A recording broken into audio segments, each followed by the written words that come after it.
عمران خان کو پیر کے اندر گولی لگ گئی ہے اور بال بال بچ بھی گئے ہیں، کیونکہ جس شخص نے ان کو گولی ماری ہے وہ سیدھی گولی عمران خان کو تان کے کھڑا تھا کہ جیسے ہی وہ ٹریگر دباتا کارکنان نے اس بندوق کا جو سر تھا وہ نیچے کر دیا اور یوں عمران خان کے پاؤں کے اندر گولی لگی ہے، پاؤں کے اندر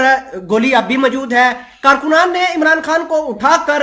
ہسپتال کے اندر منتقل کر دیا ہے۔ اور آپ کو یہ بتا دیں کہ یہ جو واقعہ ہے یہ پاکستان کے اندر ایک بڑا بونچال اکٹھا کرنے والا ہے۔ آپ کو یہ بتا دیں کہ عمران خان اس کا سارا ملبہ جو ہے وہ اپوزیشن پارٹیز اور ان ڈیموکریٹک فورسز کے اوپر ڈال سکتے ہیں، کیونکہ یہ جو واقعہ ہے عمران خان لگاتار کہہ رہے تھے کہ میری جان کو خطرہ ہے، میری جان کو خطرہ ہے، اور وہ خطرہ یہ ساری کی ساری چیزیں جو ہیں یہ اکٹھی ہو کر سامنے آنا شروع ہو گئی ہیں۔ اور میں آپ کو یہ بتا دوں کہ جو لوگ پہلے نہیں نکلے تھے عمران خان کے لیے